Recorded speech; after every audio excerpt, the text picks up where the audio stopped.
The title of the essay is Subaltern Studies in Retrospect and Reminiscence. So, this is the essay. The author we have already got introduced with is Dipesh Chakrabarti. This essay was originally published in the Economic and Political Weekly. EPW is a very famous weekly.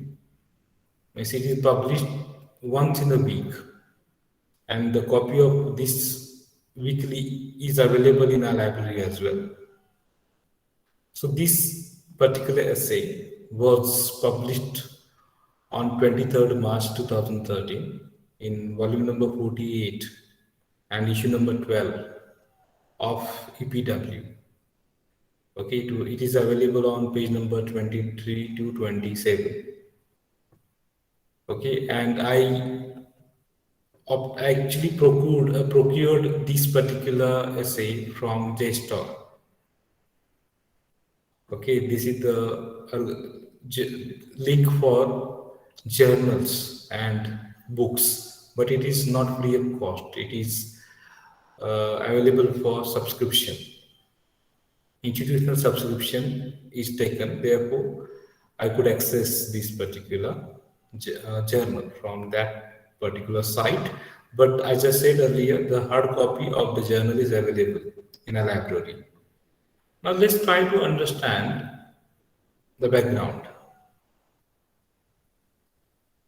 This particular essay by Dipesh Chakrabarti, the essay Subaltern Studies in Retrospect and Reminiscence, aims to provide a context for the intellectual project of subaltern history, how this particular project began. Therefore, I didn't discuss this particular term in detail because we are going to understand it through this essay, how this project began. So he talks about a context for the intellectual project of subaltern history and the associated series, Subaltern Studies, by undertaking a retrospective description. A retrospective means a kind of looking back. He looks back. He goes back into the history of its development. He gives the description of its development. And at the same time, he evaluates the project. Okay? So by doing so, he is also trying to talk about his own personal involvement in this particular project. He talks about its development, he evaluates its development, the relevance of this project. At the same time, he talks about his own, okay, involvement. Means by giving his own involvement, by talking about his own contribution, he talks about this particular project. Further, this particular essay also attempts to outline some of the limitations of the original conception of the project. So, originally, there was a conceptualization of this particular project.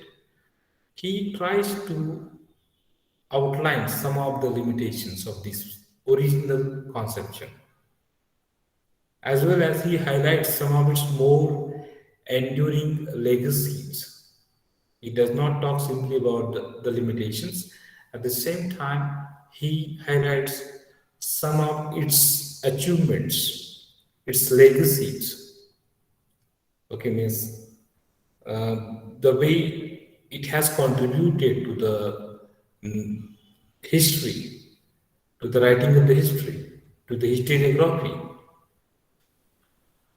So he further states that subaltern studies now over 3 decades in the year 2013, he says. And one of the founding members of these collective, members of the collective, Subaltern Studies Collective, looks back at the generative errors, limitations, which may help carry the idea forward. Although this particular project is formally closed, it does not continue. Formally, it is not functioning now, it is closed. But he talks about the idea, he talks about its limitations at the same time.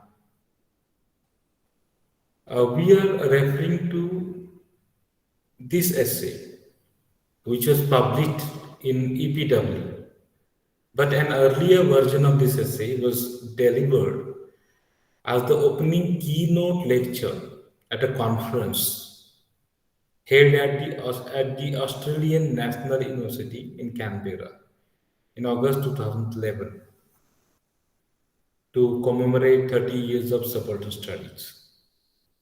So it is a keynote address by Dipesh Chakrabarty at an Australian university, Australian at the Australian National University.